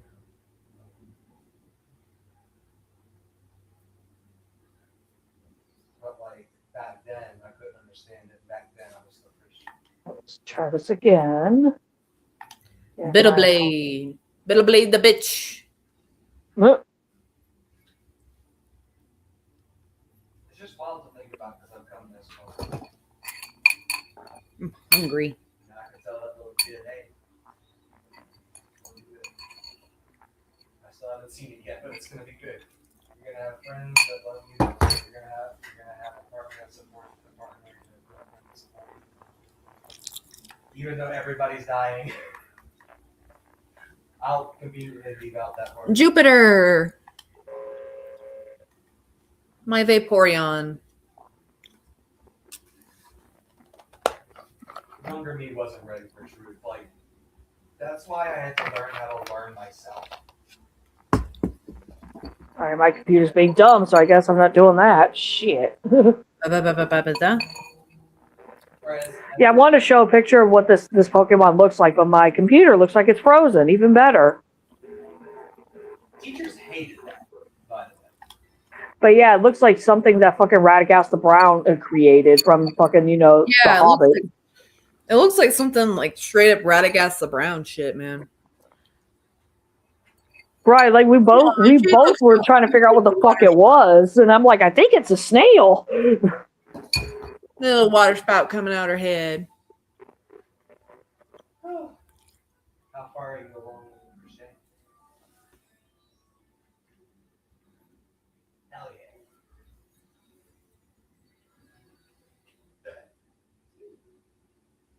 Man, my computer is being a butt.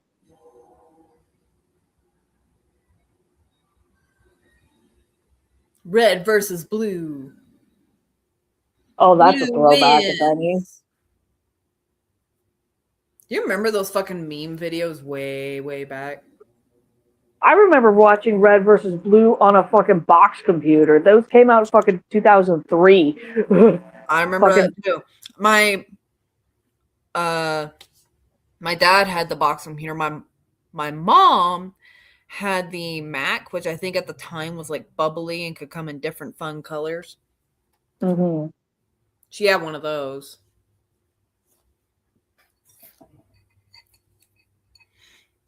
And it worked fine as a computer for the longest time. Mhm. Old tech is just better. Sometimes. Right.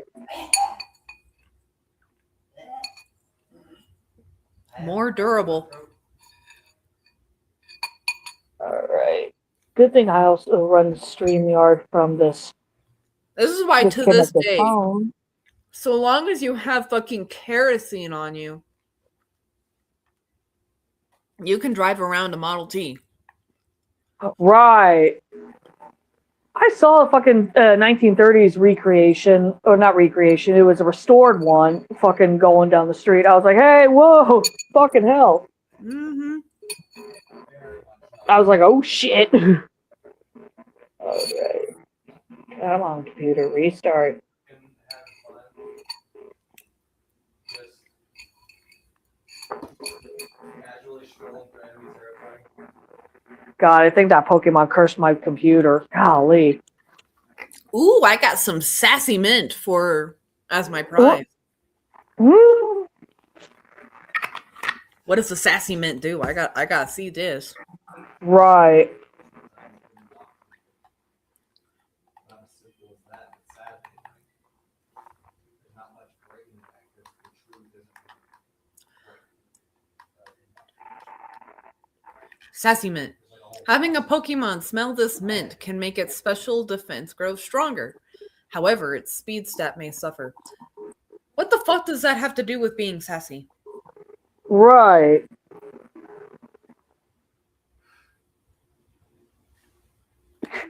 I'm tired Now of you- getting fucking mints as my prize. Like, oh, you went through all this trouble of putting your Pokemon through this grueling tournament. Have some mint. Right. There we go. I finally got my computer back in here. Shit. Ooh.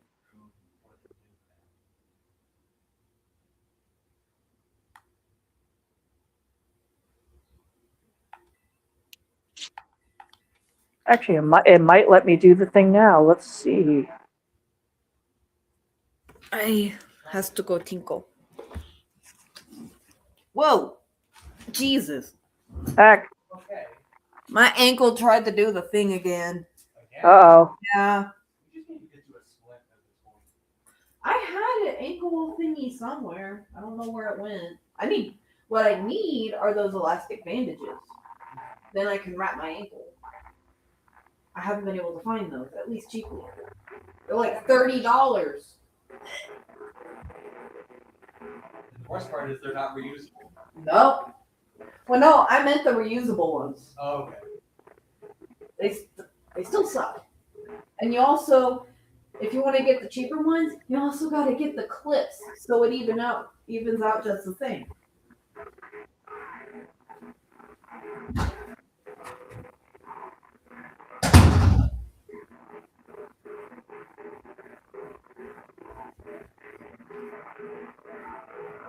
Oh, that was the show. I just got so spooked that like something was happening on the phone. I just saw colors and I was like, huh? You just get invaded? Like what?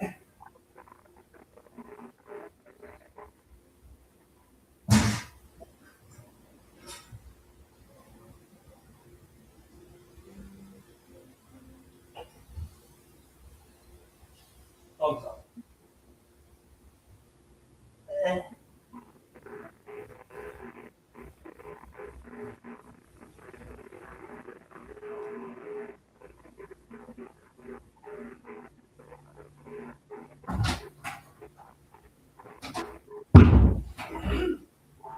Holy shit.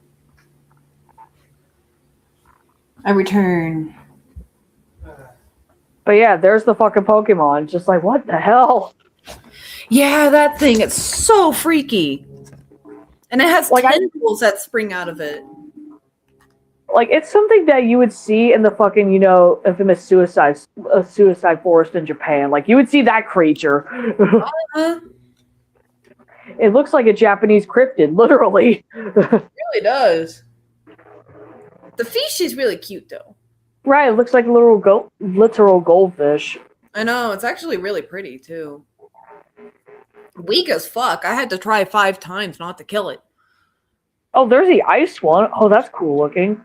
Hey, don't spoil it for me. Oh, shit. I'm trying to find the fish, that's why. Fuck, where's the fish?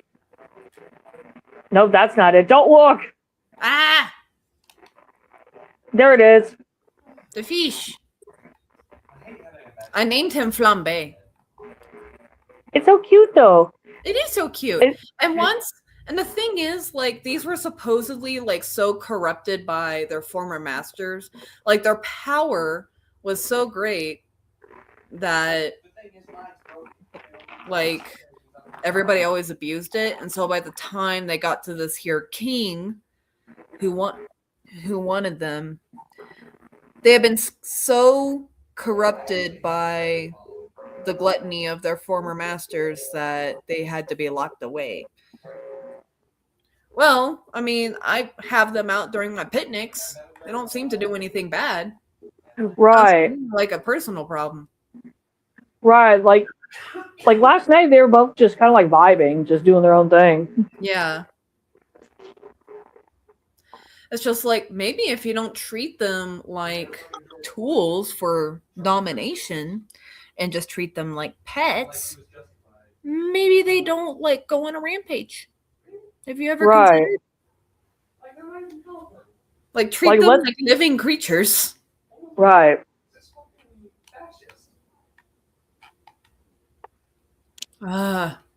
It's like, it's amazing what a little so fucking bad. act. I really do. Or non-citizen. What the fuck is that one? Cause like I actually learned that Santa Fe has a transphobic side. Which worries me. But I think I should. there's lots of folks who support you. I know. I'm just. I know you're scared and you have a right to be fearful, but there's a lot of support here for you I too. don't think I've talked about it yet, but there's been 7 just the past month. Yeah, things have been stupid dangerous for the trans Oh, okay. community. If it was here in Santa Fe, I would not be going outside the house. I wouldn't either. Or at least I'd be in stealth mode. Which I kind of am for the foreseeable future. Ah! Ah! Like, I want to get some shapewear. Just to, like, help. But that's just expensive. Not as expensive as you think. Maybe. But what? I'm trying to think of a nice way to say this. I come from brokenness. I mean, if like what I'm saying is that I don't think they cost hundreds and hundreds of dollars. Okay, not hundreds. But 60 to 70 to 80 is still. No, it's still expensive. I'm just saying it's like if you're like there ain't no way that they're like $700 or something. Yeah, if they're charging $700, they can fuck themselves. Yeah. Ain't no shapewear worth that. Oh wait. I'm going the complete. Wait. Where is it? Where is it? You can tell my age because my suggestion was gonna be get Spanx, but I'm just like, damn, I'm that old. Where is it? I see it somewhere. I need it. Mhm. Got Pichu Strudel. Hey, baby, What? can you do me a favor? What? Can you look at my white baggie that is on the chair? The weed baggie. The weed And bag. Can you look at the label and tell me what it says of the? How about this? I get the baggie. I bring it to you. Yes. Zombie's like, I'm not going to attempt to read this, so here you have it. Just like I don't know like exactly what they want, so I'm just like, Right. yeah, but it could like you were making a lot of steps. Okay, fair. You were making a lot of steps, and so I was like, you know what? Thank you. Pretty smile. Please don't hurt yourself. Okay, I thought I Medic. All right, I'm back. Oh, it's a Pichu. It's a cunt cartridge. Fucking. CNT. That's cute. This fucking level 8 thing wants to challenge me. Huh? Solid they use with ethanol. You're like this cricket over here. Uh-huh. There are crickets in this game, and they're really fucking annoying. Oh, that explains it. So I thought I heard thunder outside my window, and yes, we're actually having a thunderstorm right now. Good Lord. It was funny because earlier we had the sun out for a hot 45 minutes, and then when it disappeared in the clouds again. I'm like, well, my sprouts hopefully enjoyed that 45 minutes. We had rain yesterday. We're supposed to get rain. We may get some rain tomorrow. Hell yeah. It depends. Alas, I could not find it. Food handler's license, it seems. Either that or you're going to be concierge. Front desk stuff. Yep, that's thunder. Trees in Ohio or anything. Thunder. Feel the thunder. Lightning and the thunder. Thunder. And then they go in. Oh my god! Can I stop running into like level 2 Pokemon, please? I'm just trying to get through. Let me through. This shit's awful.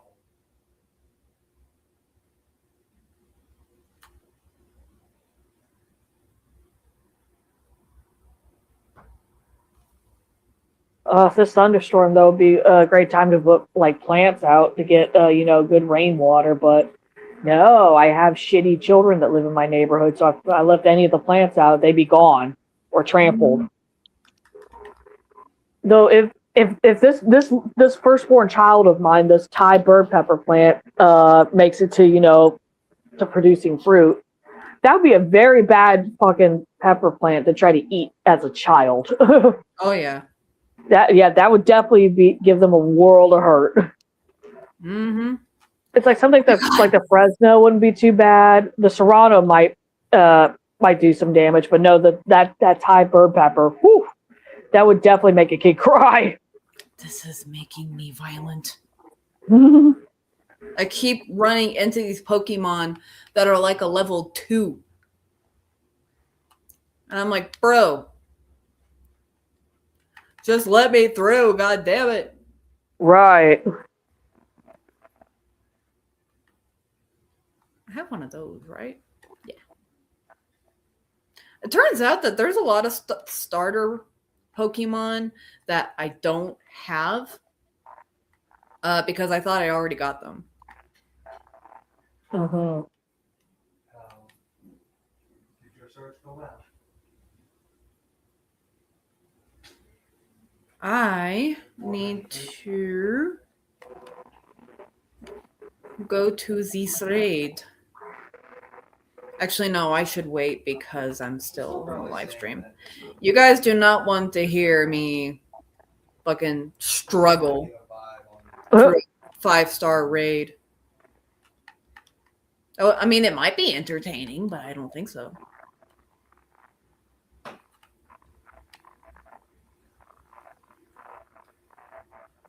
If anything, you would just hear me slowly go insane. Right. There was one Pokemon that's in this area.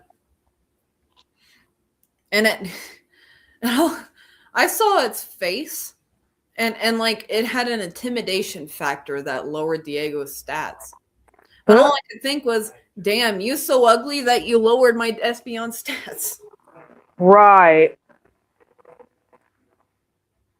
I guess it doesn't hurt to investigate that area.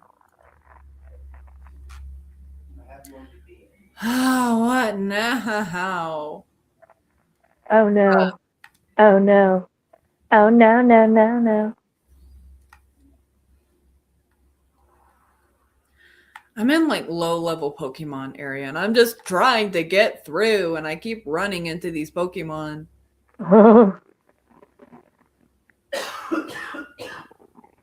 Ooh, what's this? What's this? Oh, fake tears. Ooh, I hear more thunder. Thunder. Do, do, do, do, do, Right. do, do, I mean, do. I love thunderstorms. I love thunderstorms too, so long as they're not too loud. I have sensitive ears. Right. Me, I love thunderstorms until they turn into tornadoes. Because, yeah, thunderstorms can produce tornadoes, which is frightening. The ones in your area have a low possibility of doing that. Yeah, thankfully. Like, maybe once or twice a year, if that. Yeah, it's kind of like Seattle, honestly. Mm-hmm. Though Seattle's been getting more tornadoes. I wonder why. Right. So Well, because- really, they're water spoots. So a lot of us don't even like amuses. And we'd be Wait, I thinking don't think I better have a about it. shroomish yet. Yeah, I don't. I need to nab this one. You're like, I need this for, Pokedex purposes. Pretty much. Where's my quick balls? I need balls, man. I need balls. There we go. Again, like in the fucking film Little Nicky. Get in the flash! Mm, Get in the ball! Are we finishing up the stitch?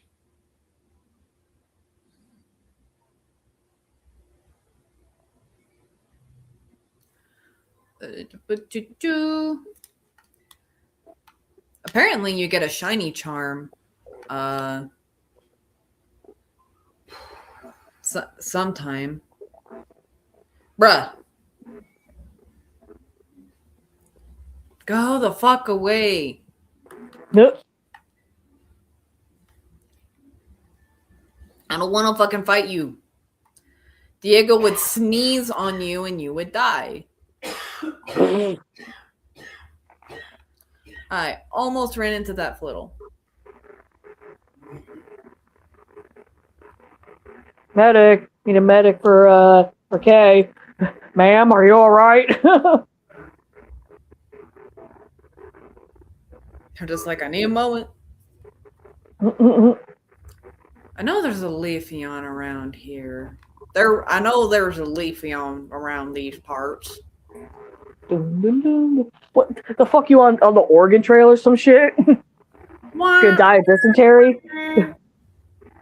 Oh god, the fucking spaghetti western themes. Mhm. We got real John Wayne up here in this bitch. Winnie, winnie, woo. I think that what makes like both Magnificent Seven films so classic is that they're both essentially spaghetti westerns. Yeah. Even though Chris Pratt can go fuck himself. Yeah, exactly. Everybody else who worked on the film, I don't mind them having my money. Pratt, yeah, I kind of do mind. Yeah. That's why it's like Guardians of the Galaxy merch and everything. I'm like, nah. Even if I was into them. That actually reminds me, because for those have probably seen photos of my posters on my community page, and Zombie knows I have this poster. But I have a Guardians of the Galaxy Volume 2 poster that has, Yondu on it, Michael Rooker, but it also has Chris Pratt on it. So I've actually been looking around Etsy to find something that's, first of all, not AI generated, like a possible like replacement poster of like Yondu or something like that. Have you checked Disney's websites? Disney, I haven't, but I'll definitely keep that in mind. Yeah. Because chances are Disney will have some Yondu specific merch. hmm I mean, I've already got almost, I think every single Funko that came out of him, funny enough. I don't like Funkos. It's like, for those who don't know, anytime I mention my Funkos or any of my like little figures like that, Zombie, it's rage bait for Zombie. Because she does not like the fact that you can't really play with a Funko Pop. Well, they're toys. They're fucking toys, but you can't really play with them. You're like, why build like action figure when it can't action figure? Yeah, it's just like it can't articulate. I think the Funko of Doc Ock, I think his arms can articulate, but only like swivel. And I'm like, that's not enough. You're like, I need to be able to pose these arms in like different positions. Mm-hmm. You're like, I want a Hot Toys level of a Funko. Oh, I really need the Hot Toys of Doc Ock once they fix his fucking face. Right. I mean, there's two that I definitely want, and that the first one is obviously Undead Strange from Multiverse of Madness, because straight up Undead Zombie. Mm-hmm. But also they did have a Guardians of the Galaxy one for Yondu that looked really good, and I I think he was under 300 at the time. Yeah, I don't know how much the one of Doc Ock is going to cost. Probably over 500, honestly. Yeah, possibly. Because Doc Ock is an iconic, Spider-Man character. He is. Spider-Man villain. And he's like arguably the most complex. Right. Mm-hmm. Like there are definitely other contenders for that, but I want to say he's arguably the most complex Spider-Man villain. Mm-hmm. Because he's a good person at heart. He just has those fucking arms worming their way into his head. Mm-hmm. Essentially giving him like artificial schizophrenia for years. Yeah, it did.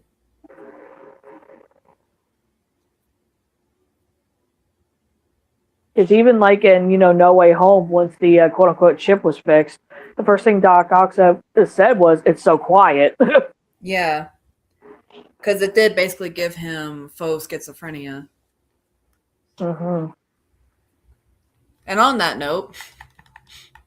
Right. So thanks everyone who's come and stopped by to indulge my redneck spin. And actually, speaking of redneck spin, as we close off the stream tonight, I'm actually going to play this last video of funny Kyle Busch moments, because, yeah, you get to see how much of a brat he is, or was, I should say. So, Zombie, if you want, you can leave, or you can hang around and watch the video, but that's it. Okay. Have a good one, everyone. Good night. Bye, everybody. And were you surprised that Austin could stretch it on fuel? And then, do you think for Austin to get his first win? I'm not surprised about anything. Congratulations. Any other questions for Kyle? Up in the press box? All right, Kyle, thanks for your time. Everything's great. Looking forward to a fantastic weekend here in Phoenix. Back to the racetrack. What did Logano do wrong, and will you race him any differently going forward? Everything's great. Looking forward to getting back to the racetrack and getting into my race car. Are you okay with Joey moving forward? Everything's great. Really looking forward to getting in my race car and getting back here at Phoenix. Speaking of that, are you glad that this is over and now you can get in the car where you're comfortable and get back to racing? Everything's great. Really looking forward to getting back into my car and being here in Phoenix. Is that pretty much what we're going to hear? Everything's great. Looking forward to getting back into my car. Kyle, the fans saw a great battle, but what were you so angry with Brian about? He hung up my right rear quarter panel all the way down the front straightaway and gave the win to the 88 car. He slowed us down so much. He had no idea the 88 car was coming. And the 88 just drove right by both of us on the outside because Brian Vickers was trying to slow both of us down. Just stupid. If he would have ran his own line up at the top of the track and I would have ran my own line down at the bottom of the track, it could have been a battle between us two. But unfortunately, you race with idiots, and I guess you'll have that sometimes. But the NOS Energy Drink Camry was good today, just not good enough. And I felt like we had a good handling race car on the long runs, but unfortunately, we didn't have long runs at the end of the race. So I'm sure I'm complaining and I'm whining and I'm a crybaby, but that's uncalled for. I mean, it's just stupid. I was told he was going to go high. I thought he was going to go high. He went middle because I thought he was going to go high. And killed our day. I don't know. I mean, should have run fourth probably, but instead 19th. I don't know. We're the top echelon of motorsports, and we got guys that have never won late model races running out here on the racetrack. It's pathetic. They don't know where to go. So what else do you do? And for you guys just going through the playoffs, you had that 45-point buffer. Do you fall back on that? Is it really sticking your mind at all? It's pathetic to have to lean on insurance. My premiums are going to go up. Very frustrating, Kyle Busch, understandable. The 2015 Cup Series champion.